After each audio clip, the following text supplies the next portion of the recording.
So we can sit in a comfortable meditation posture with the back erect, side cast down.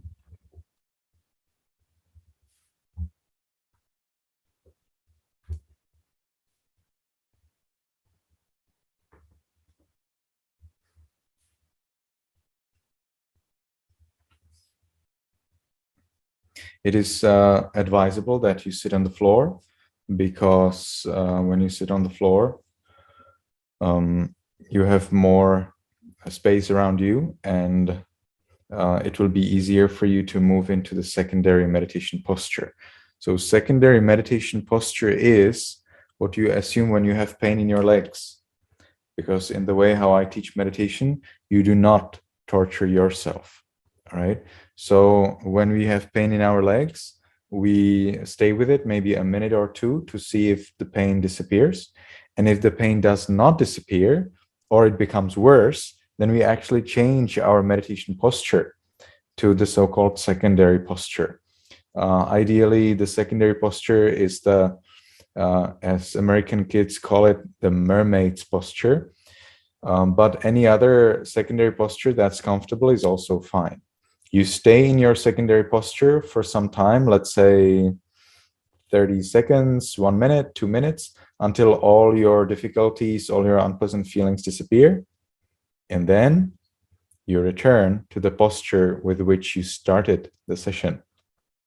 So that's how we have our primary posture, secondary posture. Secondary posture is only for relieving pain.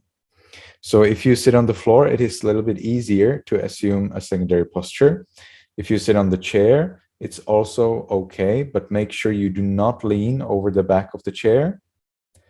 But if you have pain in your bum or in your legs while you sit on the chair, the secondary posture on the chair would be that you lean over the back of the chair. But again, you lean over the back of the chair only for a minute or two until all your discomfort disappears. You get again comfortable, and then you again erect your back and do not lean anymore. So it's very important to know what will be your secondary posture before you start your meditation practice, so that when you have pain, you're not in stress, you're comfortable, easily, calmly. You changed your secondary posture, no problem, everything's fine. After 1 or 2 minutes, you return to your primary posture. We do not meditate to get stress. We do not meditate to experience pain. For some people, this is probably a surprise. The Buddha never suggested that we meditate to experience pain. There is zero reference in all of those scriptures. Can be 100% sure. So we do not want pain. We do not want discomfort in meditation. Instead, it is advised that you achieve jhana, deep level of concentration, where is no pain. And through that jhana, which is painless, you achieve enlightenment. So it is very important that you have no pain in meditation, or minimum. All right, so we can sit in a comfortable meditation posture with the clear understanding of what is our primary and what could be our secondary posture. We erect the back.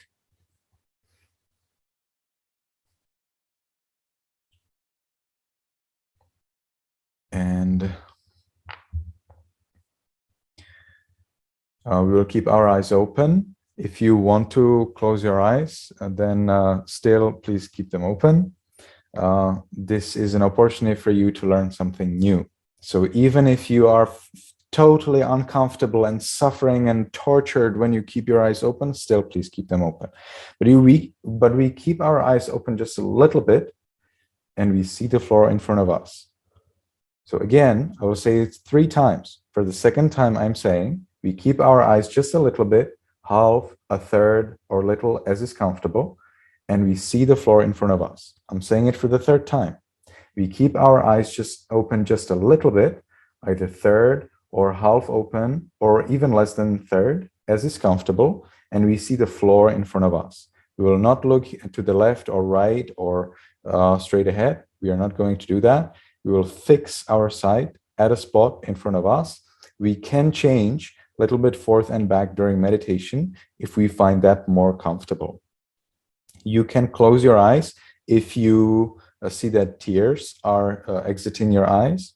You, if you have painful eyes, if there is any pain in your eyes, then you close them. And if there is any insect disturbing your eyes, then in these three cases, either there is pain, tears, or insect, you can close your eyes, but you open them again when you are comfortable. All right, so we keep our eyes open, we cast the sight down and see the floor or whatever is there in front of us. You can blink as much as you want. And we can make the first determination in our minds voicelessly. From now on, we will take 20 minutes because I spent 10 minutes by explanation. We will have some conclusion at the end as well. From now on, for 20 minutes, I will meditate on muscles and radiate loving kindness without any movement. From now on, for 20 minutes, I will meditate on muscles and radiate loving kindness without any movement. From now on, for 20 minutes, I will meditate on muscles and radiate loving kindness without any movement. So this is a strong determination. It is the strongest determination you ever make. That means you cannot break it regardless what happens. It's of utmost importance that you are very serious and very strict, the strictest in your life. Determination in meditation is something that we never break.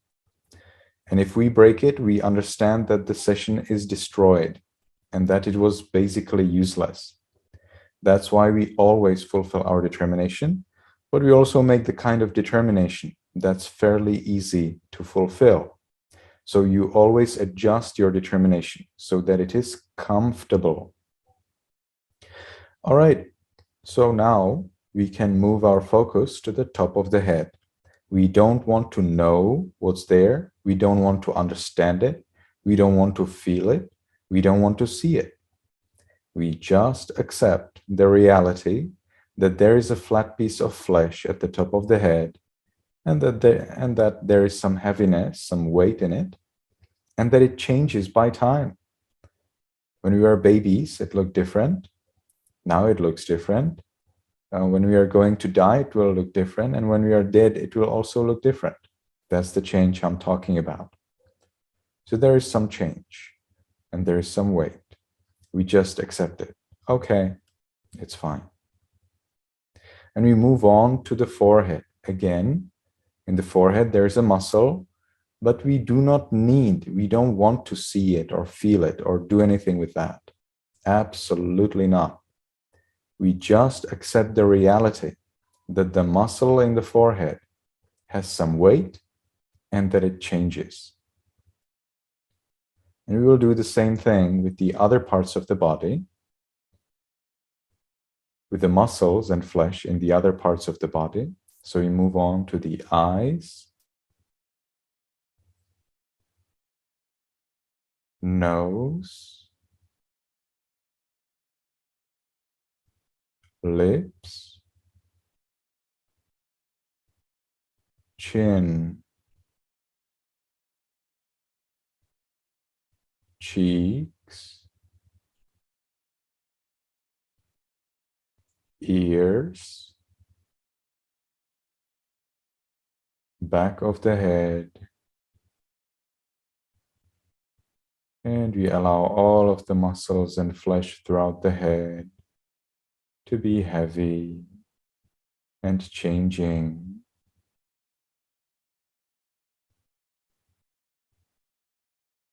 You can think of them as hanging from the bones. They're so heavy, we accept their heaviness. Consider if an ant or a fly had to carry them. They would be so heavy. And we continue in this manner to the neck, shoulders, arms, elbows, forearms, wrists, palms, fingers, tips of fingers,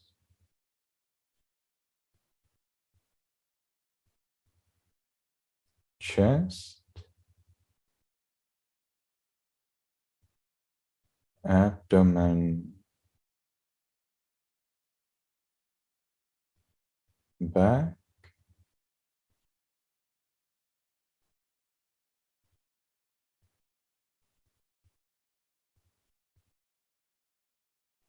and we allow all of the muscles and flesh throughout the upper part of the body to be heavy and changing.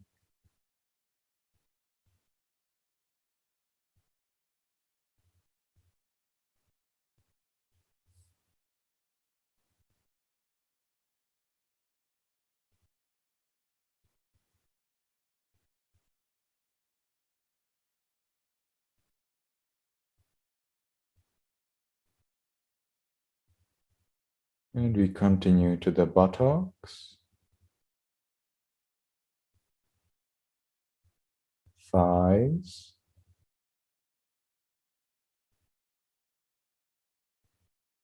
knees,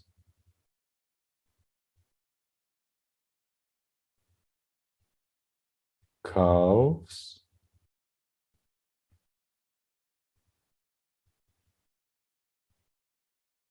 heels,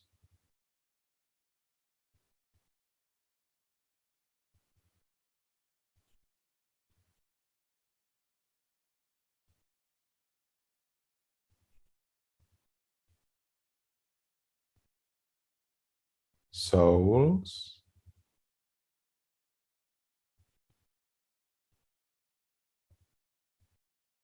toes,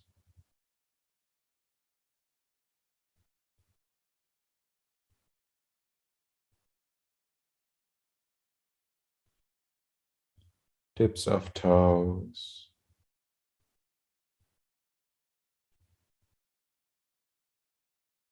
and we allow all of the muscles and flesh throughout the body to be heavy and changing.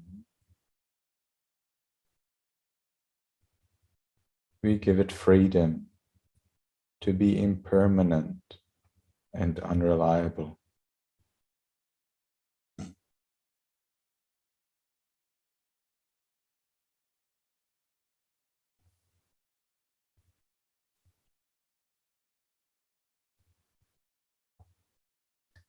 And we can consider the other parts of the body in the same manner as impermanent and unreliable, such as the heart,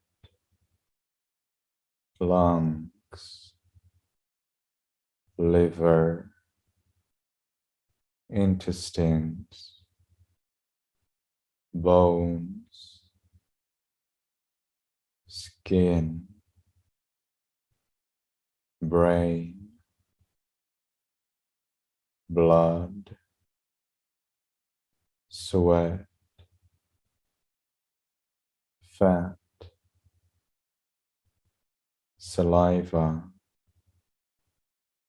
all of the parts of this body, everything about this body.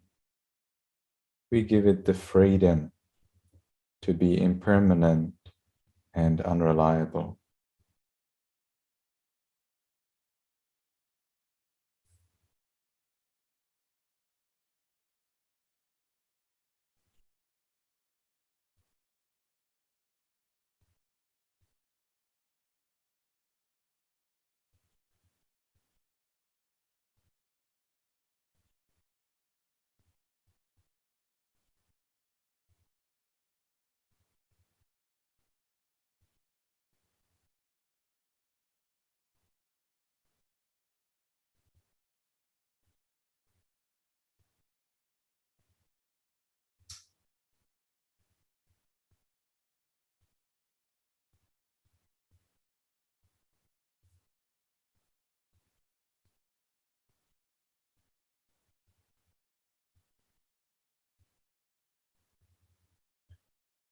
And when we have accepted the reality of the body, that means impermanence and unreliability, we can move on to observing the mind.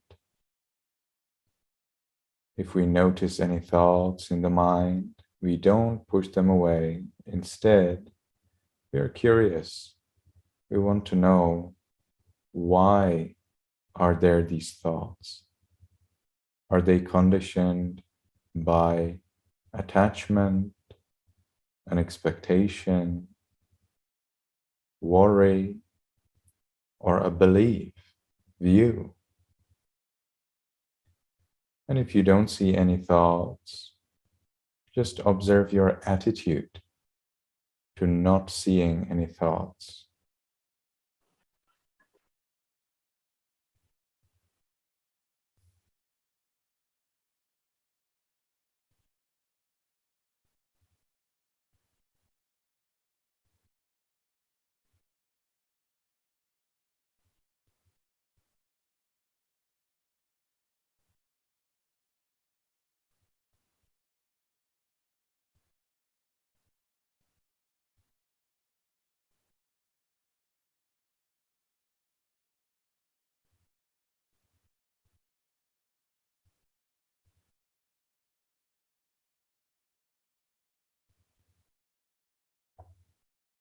At the moment we realize impermanence in the body and the mind, we achieve peace. So we can enjoy and curiously observe this peace. Our objective is to remember this experience of peace. Later, when you do not have peace, you can recollect this moment and recreate peace in your mind when you are in difficulties. So for that, we need to be very careful, mindful, and curious to remember this moment, the present moment.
When we are established in our peace, we can share it with other living beings.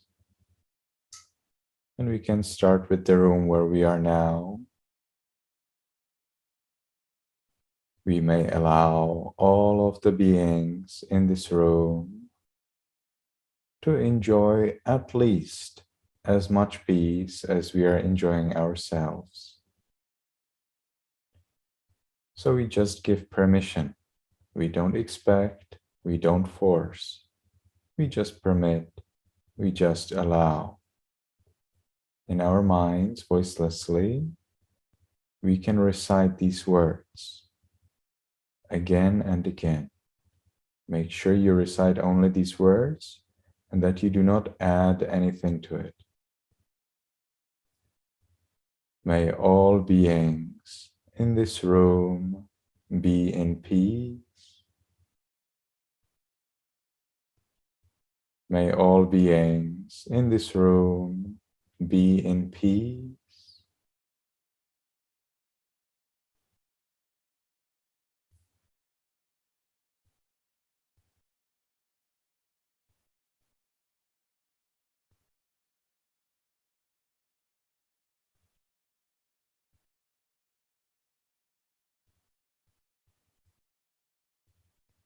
And we can gradually expand our thoughts of loving kindness.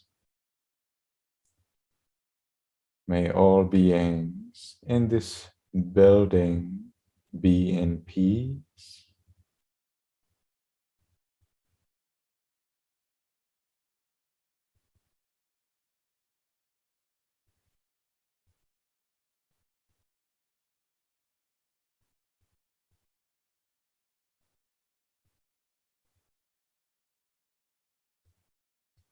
May all beings in this city or village be in peace.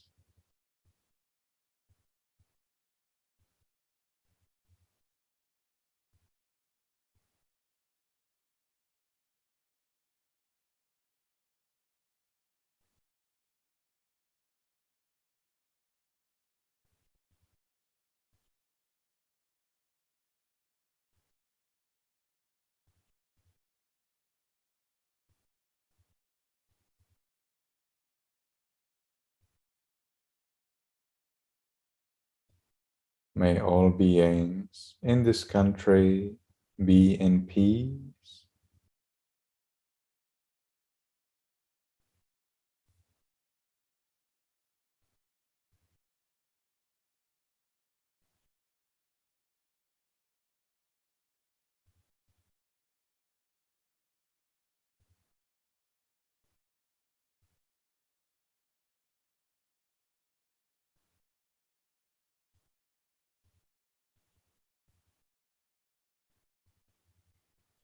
May all beings on this continent be in peace.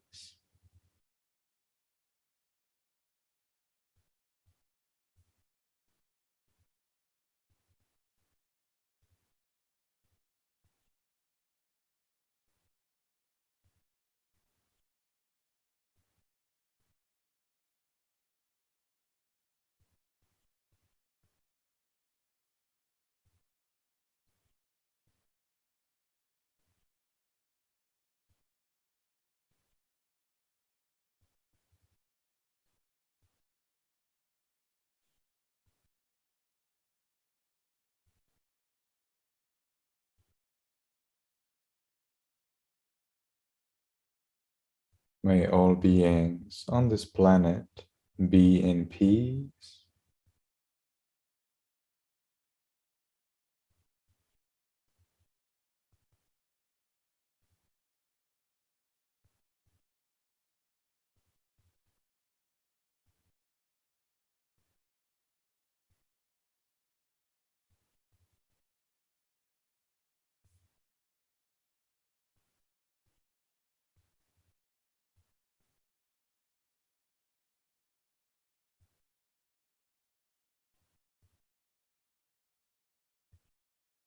May all beings, including me, be in peace. And we can repeat this wish, this permission, again and again and again for the next about 2 minutes, 3 minutes. And be careful about the meaning of the sentence.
Now, because the time for this sitting is finished, we will make the last determination in our minds voicelessly. From now on, I will always be mindful and shine with loving kindness. From now on, I will always be mindful and shine with loving kindness. From now on, I will always be mindful and shine with loving kindness.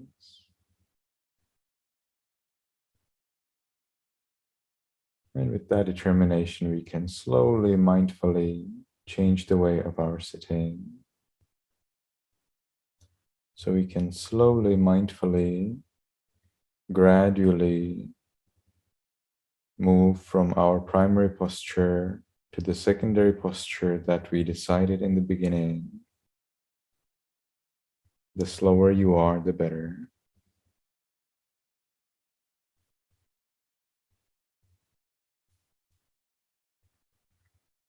So we are observing what's going on with the skin, with the muscles, with the limbs, with the intentions, with the mind.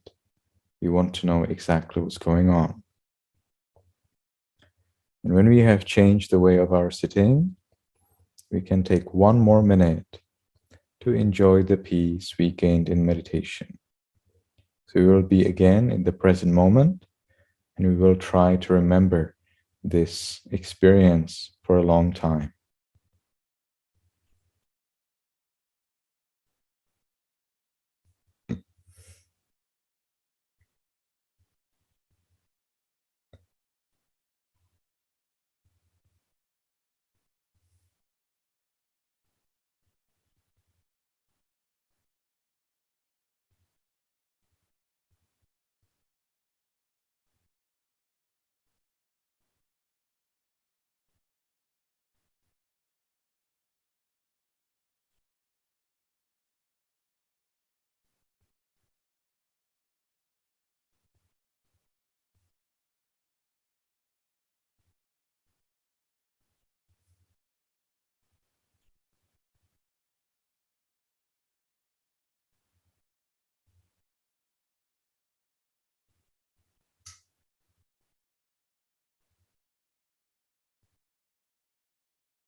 Okay, so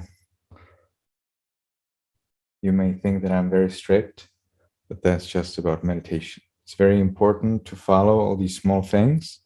Otherwise, you just do something else, and that can be dangerous.